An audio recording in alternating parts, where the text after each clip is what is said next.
Y salud. Primera de Corintios capítulo 15. Voy a leer el mismo capítulo que leí ahora hace 15 días. Verso 24. Primera de Corintios capítulo 15, el verso 24 y siguientes. Después, al fin, cuando Él entregue el reino al Dios y Padre, cuando ya haya suprimido todo poder, autoridad y señorío, porque es necesario que Él reine hasta poner a todos sus enemigos debajo de sus pies. Y el postrer enemigo que será destruido es la muerte, porque ha sujetado las cosas debajo de sus pies. Pero cuando dice, todas las cosas están sujetas a Él, claramente está exceptuando aquel que le sujetó todas las cosas. Pero cuando aquel que le ponga en sujeción todas las cosas, entonces el Hijo mismo también se sujetará a aquel que le sujetó todas las cosas, para que Dios sea todo y en todos. Gloria al Señor. Oremos, hermanos, pero no me dejen solo orando, oremos todos. Soberano Dios, esta es tu palabra, Señor. Palabra gloriosa y eterna, excelsa. En el nombre de Jesús, amén. Aleluya. Gloria al Señor, gloria al Señor. Gracias, Señor Jesucristo. Gracias, Señor Jesucristo.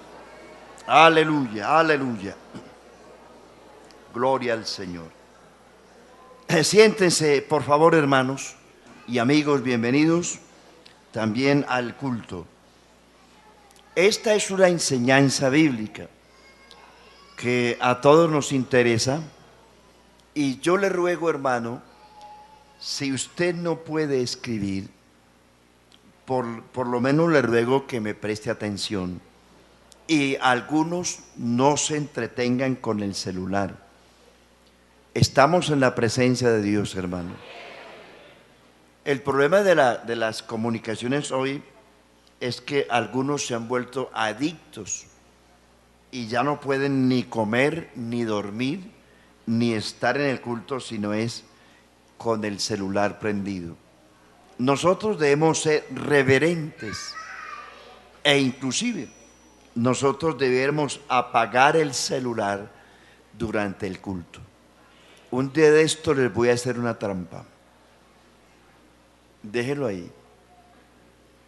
El verso 24 y el verso 28 dice: después, al fin, cuando Él, Cristo, entregue el reino al Dios y Padre, cuando haya suprimido todo poder, principado y autoridad, porque es necesario que Él, Cristo, reine, es necesario que Él reine hasta que se haya suprimido todo poder y dominio. Luego, el Hijo mismo se sujetará al que le sujetó todas las cosas, para que Dios sea todo en todos. Este versículo es bien complicado, porque de ahí se agarra el trinitarismo para decir y ubicar a Jesús en un lugar inferior a Dios. Ellos dicen, mire, el Padre es uno y el Hijo es otro, porque el Hijo se va a sujetar, y según ellos, según este texto, ellos dicen que el Hijo es inferior porque tendrá que sujetarse a alguien superior a Él. Póngame cuidado. La palabra, el título Hijo, tiene sus limitaciones. Si nosotros, si el trinitarismo tiene razón, si tiene razón, entonces no podrían decir que el Hijo es eterno. Si el Hijo mismo, dice aquí la Escritura, se sujetará, y el Hijo mismo, según esto, tiene un final. Entonces, ¿cómo dicen ellos que el Hijo es eterno? Si lo que es eterno no tiene final. Entonces, Dios dice, el Hijo es eterno, y aquí dice que el Hijo, que cuando el Hijo haya puesto todo bajo su dominio, el Hijo se sujetará a aquel que le sujetó todas las cosas, para que Dios sea todo y en todos. Entonces, si es eterno, si el Hijo como Hijo es eterno, entonces no tiene principio de vida ni fin de días. Aquí es donde está la situación. Lo que hemos dicho muchas veces, el título Hijo es algo que se limita al tiempo. La palabra Hijo aparece en la Biblia algunas ocasiones solamente en el Antiguo Testamento, cuando se profetizó que Dios vendría a la tierra en calidad de Hijo. Hemos dicho que Dios, que el que entró al mundo fue Dios. Dios fue manifestado en carne. El que vino al mundo fue Dios. ¿Quién entró al mundo? Dios. ¿Cuándo entró al mundo? Cuando vino el cumplimiento del tiempo. ¿Cómo entró Dios al mundo? Dios entró al mundo en calidad de Hijo. ¿Para qué entró Dios al mundo? Eso es lo que ya hemos mirado aquí. En el Antiguo Testamento se anunció proféticamente, porque en Dios todas las cosas ya existen. Todo lo que existe visible y tangible ya estaba en la mente de Dios. Todo lo predestinó, no solamente una iglesia. Dios ya tenía predestinado el universo. Todo estaba en la mente de Dios. Cuando Él dijo hágase, y que apareció las cosas de lo invisible, era porque Dios ya las tenía decretadas y programadas y predestinadas en su presciencia. Presciencia quiere decir conocimiento anticipado de Dios. A Dios no lo coge improvisado nadie. Dios no improvisa nada.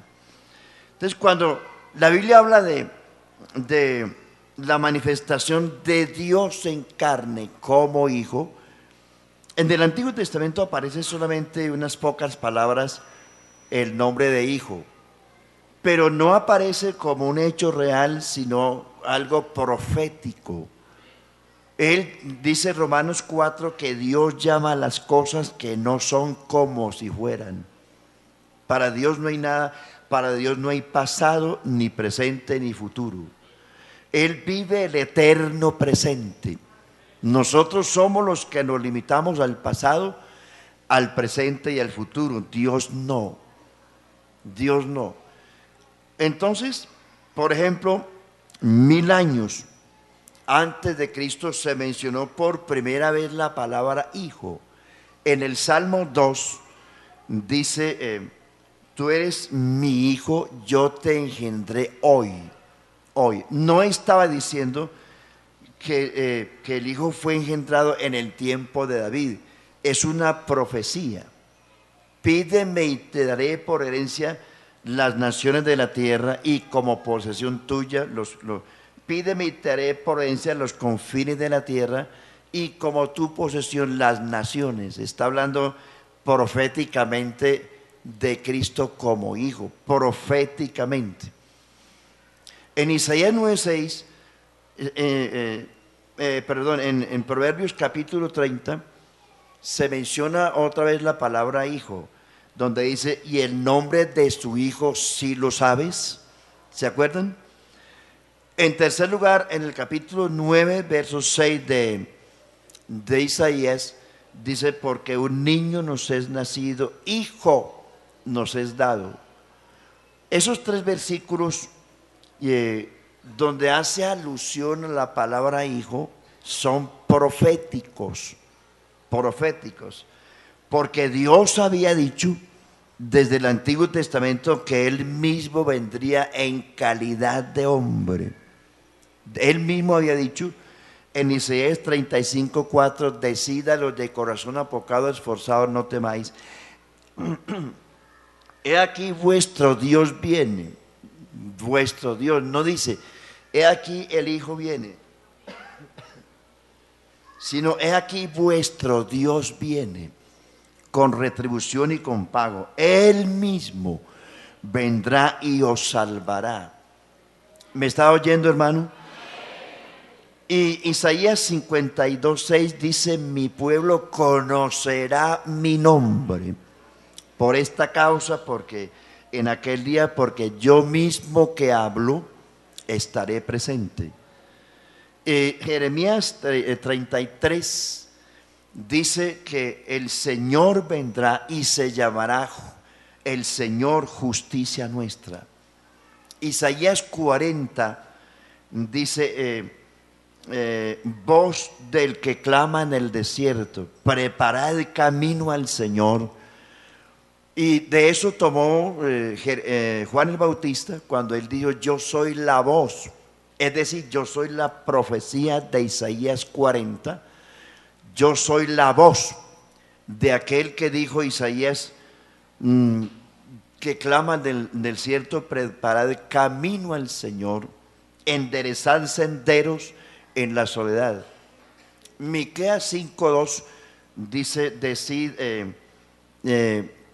pero tú, Belén Éfrata pequeña, no eres la más pequeña para estar entre las familias de Judá, de ti me saldrá el que será Señor en Israel. Zacarías 9:9 dice, decid a la hija de Sión, he aquí vuestro rey viene a ti, manso y humilde, cabalgando sobre un pollino, hijo de asna. En el Antiguo Testamento fue Dios el que dijo que vendría, que Dios vendría en una forma distinta a como lo conocieron los profetas y los sacerdotes del Antiguo Testamento. Los profetas y los sacerdotes lo conocieron de muchas maneras. Dios habló de muchas maneras a los padres en otro tiempo, a los padres por los profetas. Ahora nos ha hablado por Jesucristo. Fueron muchas las formas que Dios habló, a través de ángeles, de una zarza, de una nube, de una columna de fuego, etcétera, etcétera, etcétera. Pero en el Nuevo Testamento, entonces ya aparece Dios en forma personal. El que vino aquí fue Dios personal. Y ese Dios personal vino en calidad de hijo. Hijo. Fíjese usted que Dios a través del ángel le dice a María, María, no temas porque has hallado gracia delante de Dios.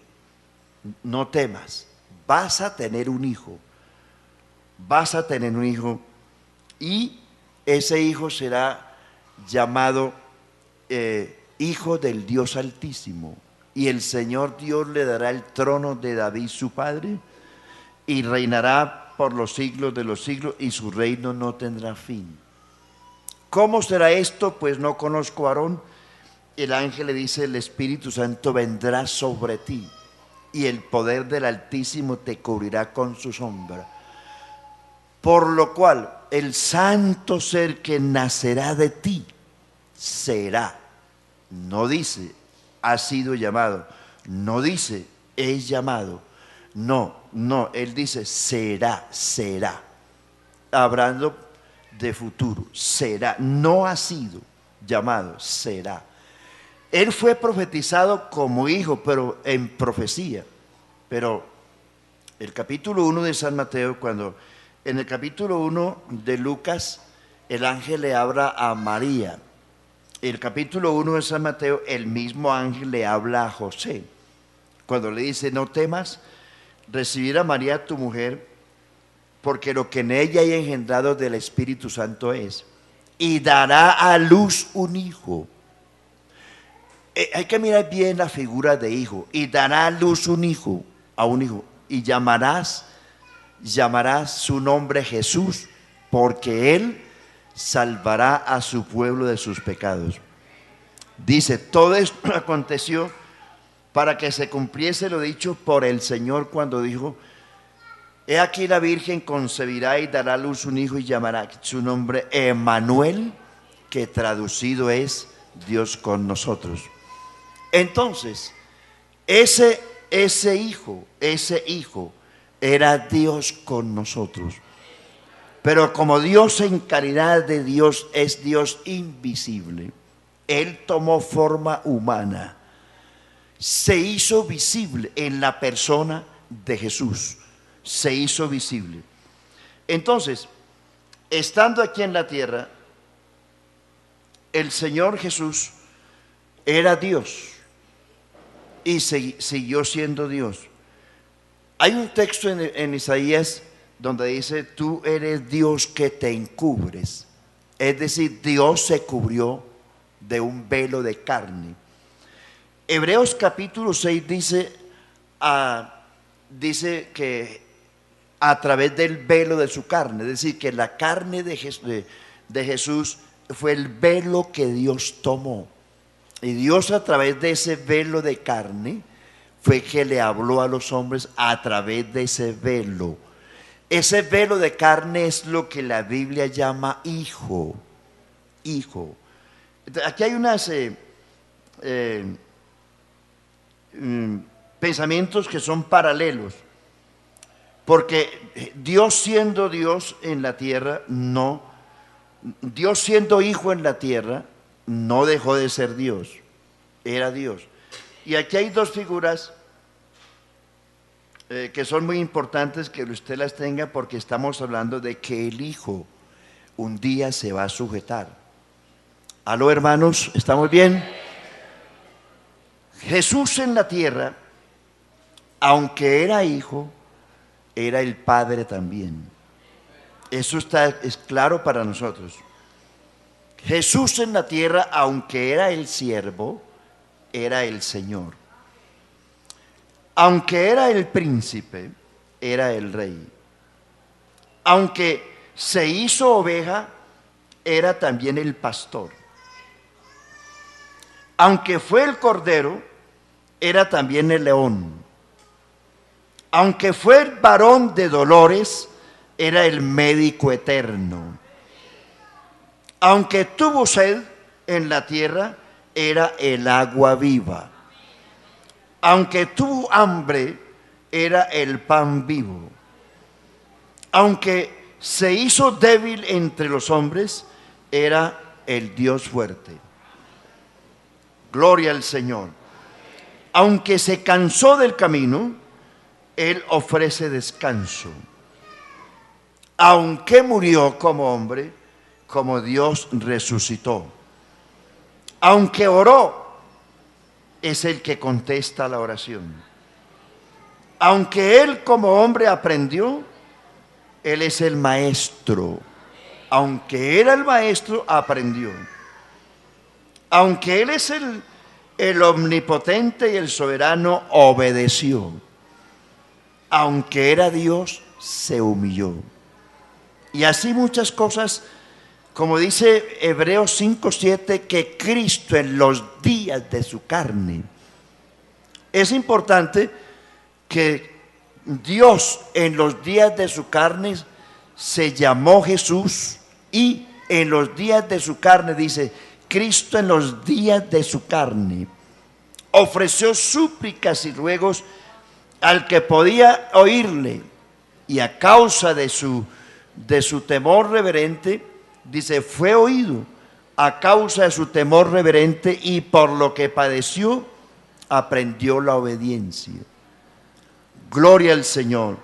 Ya hemos dicho, aunque era siervo, era el Señor, y lo manifestó de muchas maneras. Las dos naturalezas las manifestó el Señor. Entonces, esto que les menciono, de hijo, de siervo, de príncipe, de oveja, de cordero, de varón de dolores, de un ser necesitado de agua, de comida, de descanso, fue débil, necesitó descanso, etcétera, que murió, que oró, que aprendió, que obedeció, que humilló. Eso lo hizo Dios en calidad de hijo, porque Él como Dios no necesita esto, pero lo hizo en calidad de hijo.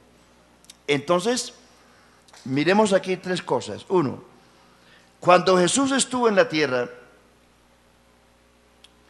Él tuvo un cuerpo que tomó de María.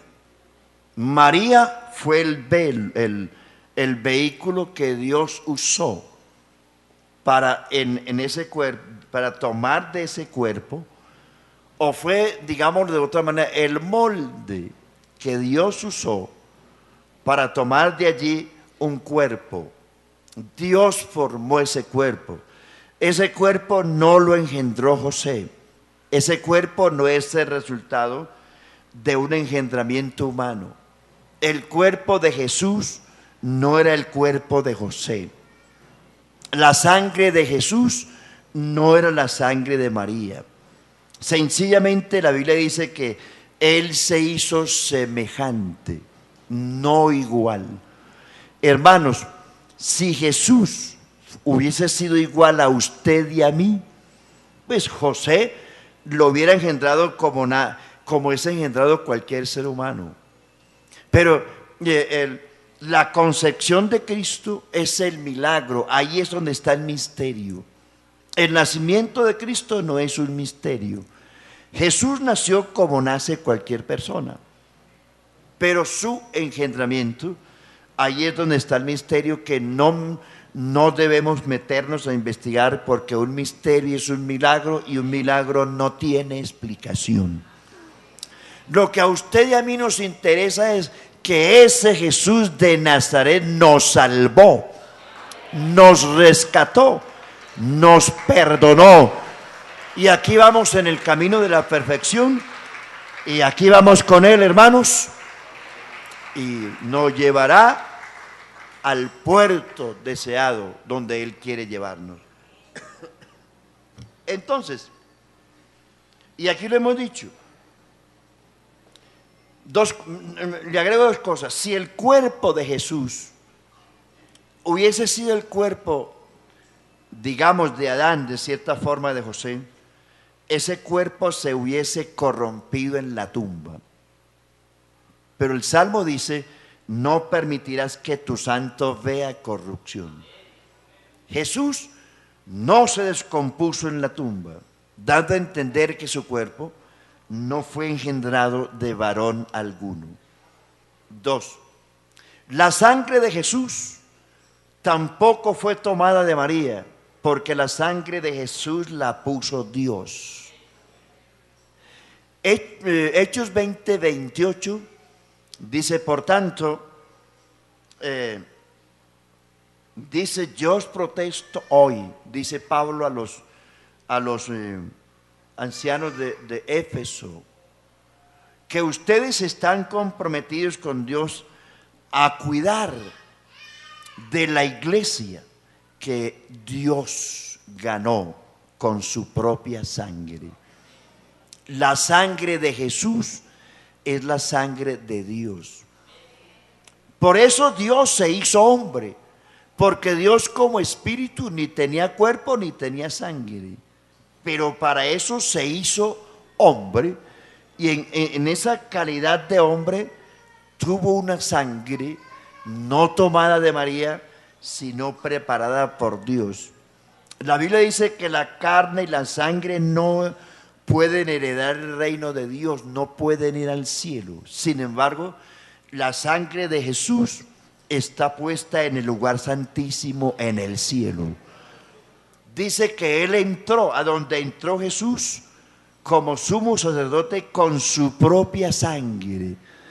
¿Dónde entró Jesús? Al lugar santísimo. ¿Dónde está el lugar santísimo? En el cielo mismo. Allá en el cielo, en el propiciatorio, hay una sangre preciosa con que Jesús compró su iglesia y con que Jesús blindó la iglesia. Y hemos dicho, la iglesia tiene un blindaje superior a cualquier blindaje de los carros de los ejecutivos.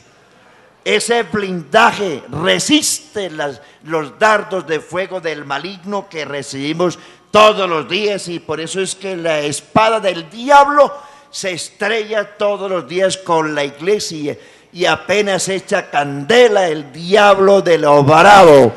La sangre de Jesucristo nos limpia de todo pecado, y por eso el diablo no nos puede acusar. Gloria a Dios. No nos puede acusar. Entonces, la primera etapa del cuerpo de Jesús que Dios tomó de María, ese fue el cuerpo que murió en la cruz. Por eso la palabra hijo se limita al tiempo. No es eterna la palabra hijo. Lo que se engendra tiene principio y tiene fin. Entonces aquí es donde vamos con el asunto. El segundo, cuando Jesús resucitó, ya era un cuerpo, se llama el cuerpo de la resurrección. Jesús, después de la resurrección, recuerden que en la tumba solamente encontraron los lienzos, mas el cuerpo de Jesús no estaba, porque su cuerpo no se corrompió, no vio corrupción, dando a entender que ese cuerpo era distinto al de nosotros. Todos los hombres que han muerto, hasta Lázaro, a quien Jesús resucitó, Marta dice, si tiene 4 días de muerto, no, es imposible, no quiten la piedra, hiede, está podrido. Y un cuerpo de 4 días de muerto, hermano, ya no hay nada que hacer, ya ha explotado. Pero el cuerpo de Jesús no. Cuando Jesús entonces resucita, se aparece a los discípulos y entra, estando ahí con las puertas cerradas y sin tocar una puerta, sin abrir una puerta, es decir, era un cuerpo que podía traspasar cualquier muro, cualquier cosa, porque en ese cuerpo fue en el que fue él al cielo. Y Jesús le dice, vengan y palpen, vengan y toquen, porque ellos pensaban, es un fantasma, es un espíritu. Y Jesús le dice, vengan y toquen, porque un espíritu no tiene carne ni tiene huesos como tengo yo. Él mencionó carne y huesos, pero no mencionó su sangre, porque su sangre había sido derramada y puesta en el lugar santísimo como la ofrenda que se pagó por el rescate de la iglesia. Es el único ser que puede vivir de pie y hacer lo que él hizo después de la resurrección sin sangre. ¿Qué cuerpo de nosotros puede vivir sin sangre? Ninguno. Solo Jesús después de la resurrección. En ese cuerpo de resurrección, Jesús estuvo 40 días. Y en ese cuerpo fue donde el Señor les enseñó lo que ellos escribieron. 40 días anduvo con ellos enseñándoles lo que debían escribir y lo que debía ser el fundamento de la iglesia.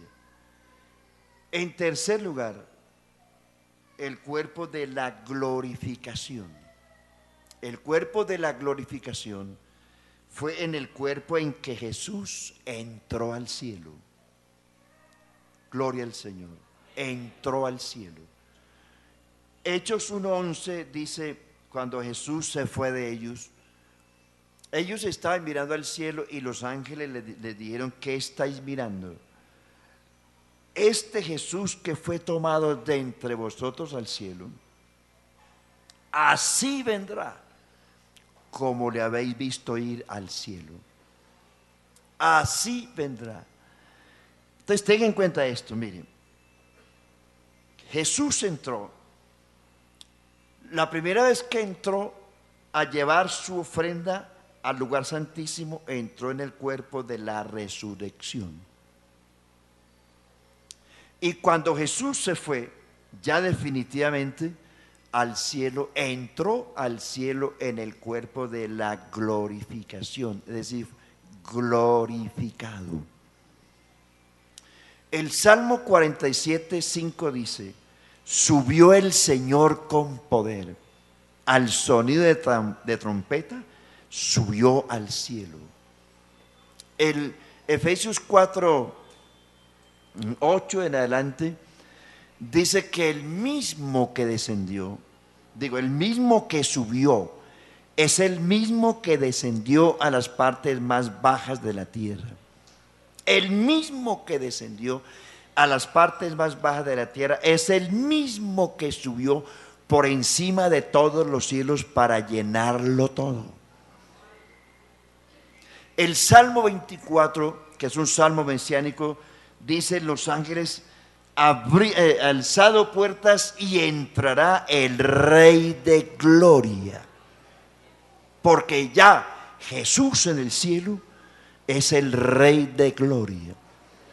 Jesús abandona el cuerpo de María, que toma de María, resucita en otro cuerpo, gloria al Señor, se va al cielo glorificado. Y hay una cosa bien interesante en esto. La Biblia habla de ello. Por ejemplo, Juan el apóstol vio a Jesús en las tres fases. Juan vio a Jesús en el cuerpo de carne antes de la cruz. Juan ve a Jesús en el cuerpo de la resurrección después de la resurrección. Y Juan ve a Jesús glorificado en Apocalipsis capítulo 1.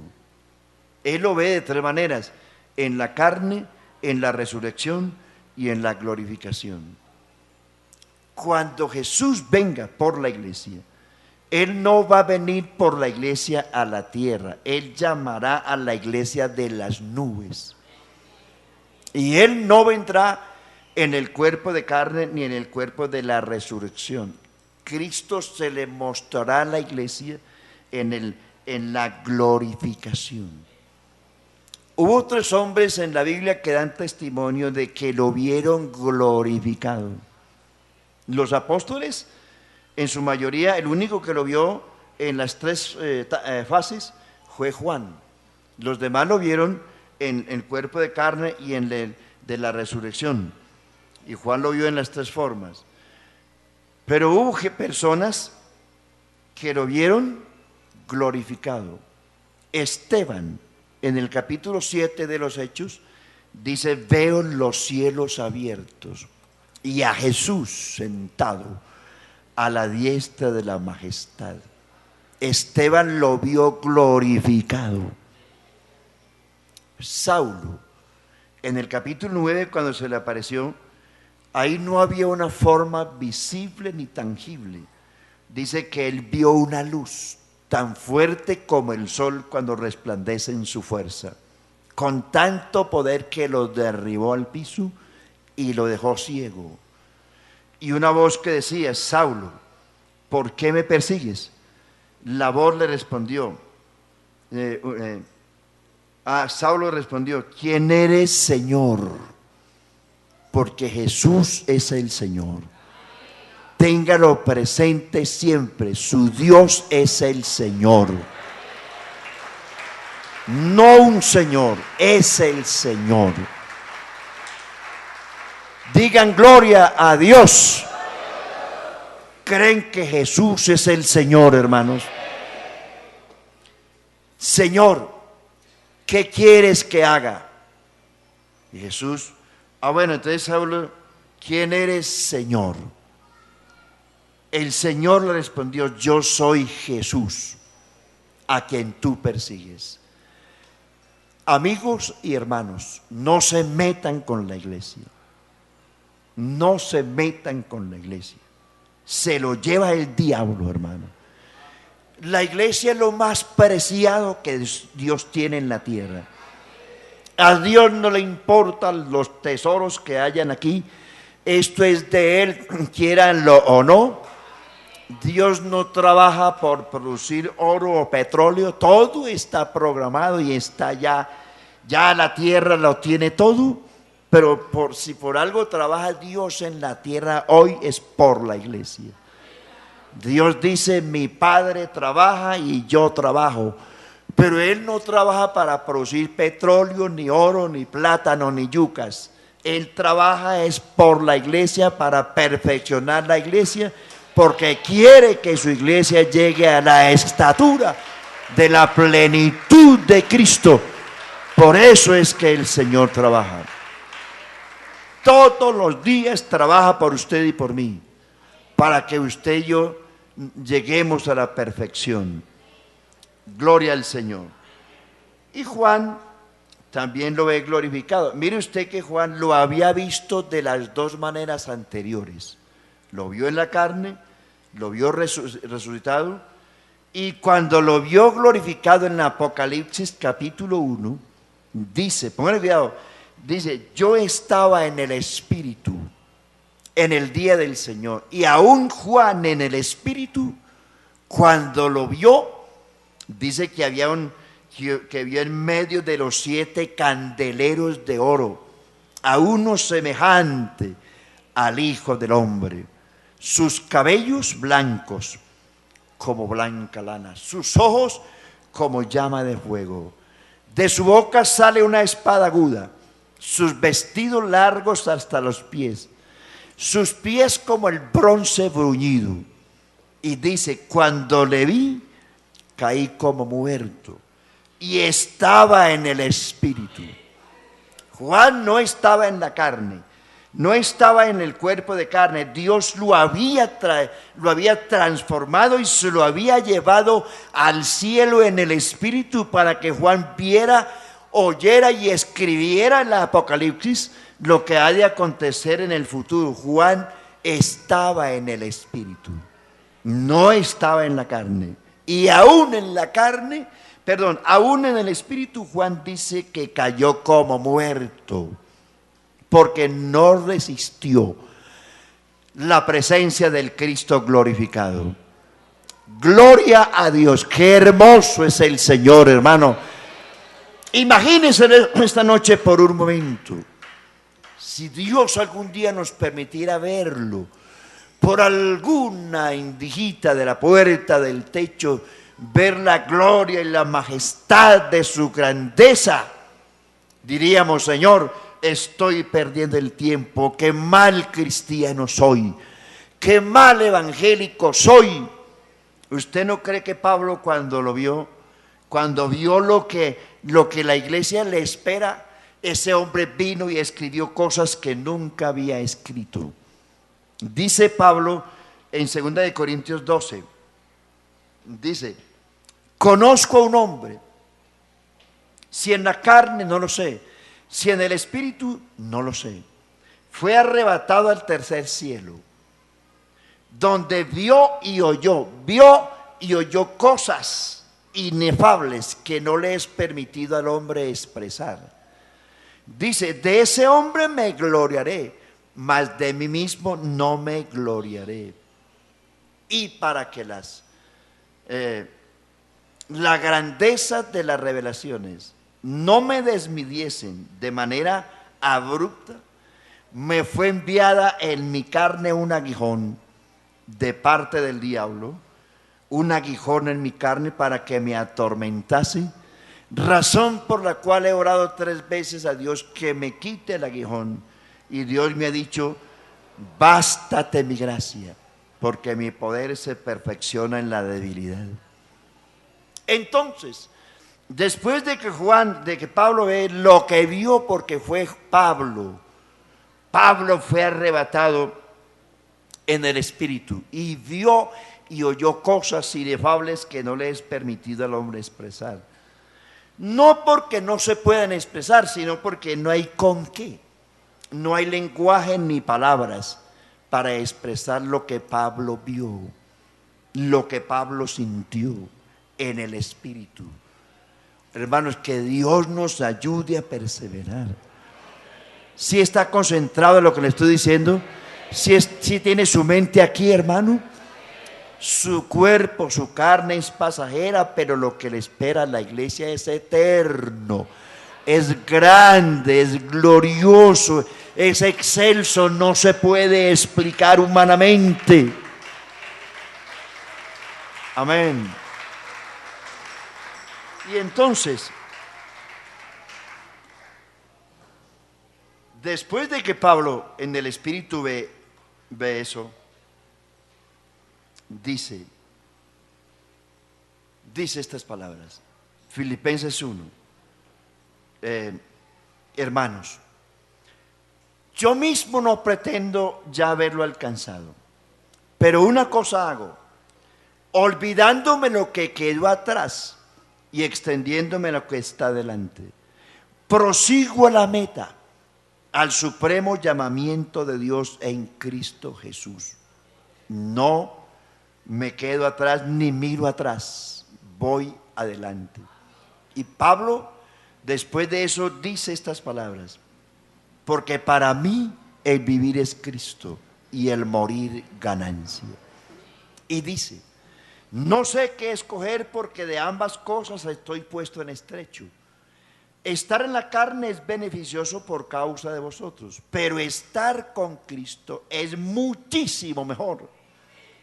Y después de que Pablo ve eso, lo que vio en el Espíritu, dice, nuestra ciudadanía no es en la tierra, sino en el cielo, de donde esperamos, amén, al Salvador del mundo, el cual transforma el cuerpo de nuestra humillación para que sea semejante al cuerpo de la gloria suya.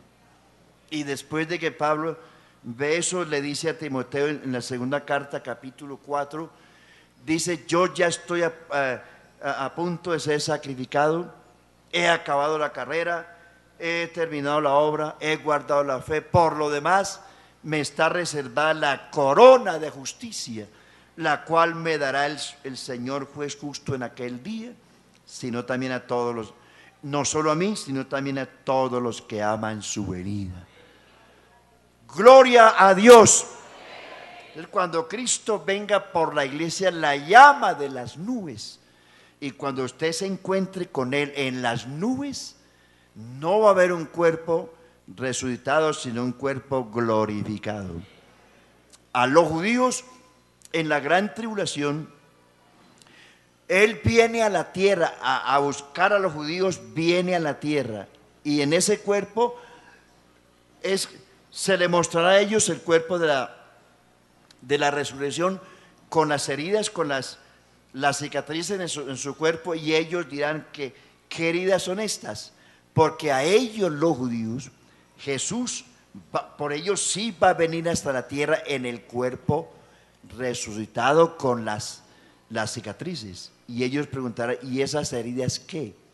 A ellos sí les va a mostrar, les va a enseñar sus heridas, porque ellos no le creyeron.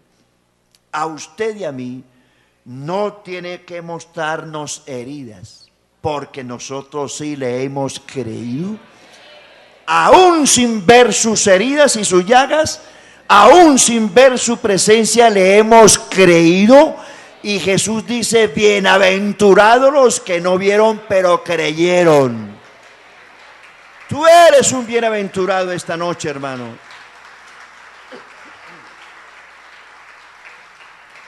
Pero creyeron. Entonces termino aquí. La figura de hijo, la persona del hijo no existe ya. Porque la Biblia dice Cristo en los días de su carne. Quiere decir que ya no está en los días de su carne. Segunda de Corintios capítulo 2, Primera de Corintios, perdón, dice, si a Cristo conocimos en la carne, ya no le conocemos así. Esa figura de hijo, es la persona de hijo, la humanidad del hijo no existe. Porque esa manifestación fue temporal. Porque Dios quería en esa figura de hijo, en esa persona, Él tenía que hacer unas cosas En esa persona tenía que ser la obra de la redención. Hoy no existe, hoy no existe la persona del Hijo, la figura, ¿me entienden, hermano? La persona. Sí existen los ministerios del Hijo, no la persona. Sí existen hoy los ministerios de Él como Hijo. Regálame 2 minuticos nomás, tranquilo. Estos son los ministerios que existen actualmente. Él, en esa humanidad, Él hizo estos ministerios. Estos, ¿cómo lo llamamos así? Ministerios por ahora. Estos ministerios fueron los que Jesús hizo en la persona, que Dios hizo en la persona del Hijo. La persona del Hijo no existe, pero hoy existe estos ministerios de Él todavía como Hijo. Entonces, ahorita miramos, esto es lo que existe todavía para la iglesia. Para la iglesia, Cristo ejerce estos ministerios todavía hoy en la iglesia y todavía en el futuro, porque todavía falta. Él existe hoy, repito, la figura, la persona de Hijo no existe, pero sus ministerios sí existen. Existe el ministerio de profeta, Él como profeta. Él existe como sacerdote, Él existe como rey, existe como cordero, Él existe como abogado todavía en la iglesia, como mediador, intercesor, redentor, pariente cercano, vicario. Vicario es el puente entre Dios y el hombre. Él existe como juez, Él existe como el puente entre Dios y el hombre y Dios. El profeta, en el Antiguo Testamento, el profeta era el representante de Dios hacia los hombres. El sacerdote era el representante del hombre hacia Dios. Era un puente entre Dios y el hombre. Hoy existe el puente, existe la escalera y hoy existe como el libertador. ¿Cierto que sí? Estos 14 ministerios son los que hoy existen de Él como Hijo, como Hijo. Pero estos 14 ministerios un día ya no existirán. Primero desapareció la figura, la persona del Hijo, pero al final, por eso dice al final, luego al fin, estos ministerios no existirán. Entonces, cuando dice la Biblia, el Hijo se sujetará, no está hablando de Dios, sino de estos ministerios. Que cuando la iglesia sea arrebatada, pase la gran tribulación, Israel sea restaurado, pase el milenio, el trono blanco, el juicio del trono blanco, Satanás sea destruido, el cielo y la tierra pasen, hayan cielos nuevos y tierra nueva, todo será nuevo. Estos ministerios no existirán.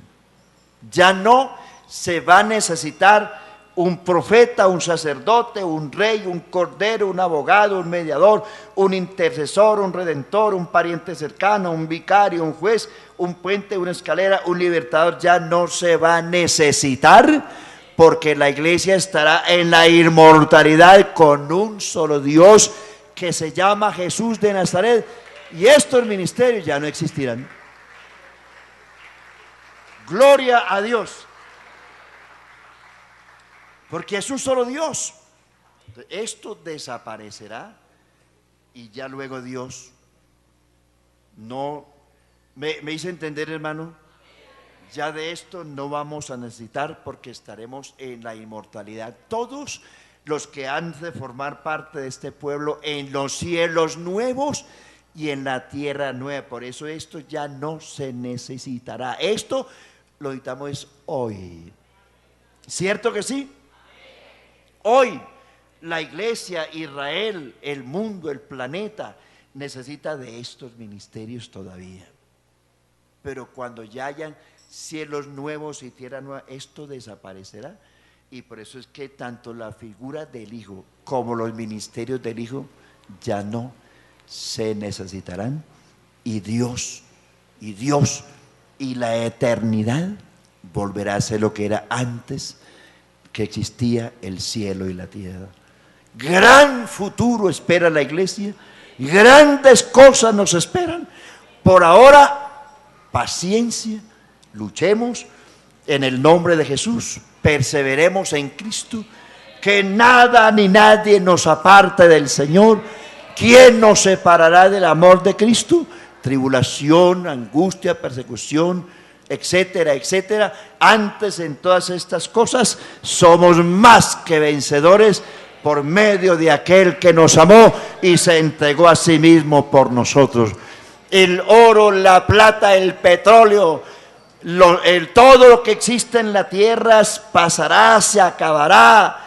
No se preocupe por los bienes materiales, enriquézcase de la presencia de Dios, buscad primeramente el reino de Dios y su justicia, y lo demás será añadidura. Grandes cosas nos esperan en el Señor, hermanos. El Dios que tenemos es maravillosamente grande. ¿Cuántos creen que es grande, hermanos? Lucha, lucha, hermano, lucha. No desmayes, tus problemas pueden ser muchos, pero son temporales. Oremos, hermano, oremos. Démosle gracias a Dios. Aférrate de esta salvación que es grande. Señor Jesucristo, gracias, Señor, gracias por este llamamiento especial, precioso y glorioso. Gracias por la iglesia, por los hermanos. Guarda a cada uno, Señor. Muchas son las dificultades que nos asedian a cada momento, pero guárdanos. Extiende tu sangre preciosa como un blindaje, donde los dardos de fuego del maligno se estrellen, donde las tentaciones no hagan mella en el corazón de este pueblo. Es tu pueblo, a la iglesia que compraste con tu sangre. Blíndanos una vez más para que tu nombre sea glorificado. Amén. Dios les bendiga, hermanos. Sí. Eres todo poderoso, eres grande y majestuoso, eres fuerte, invencible, y no hay nadie como tú.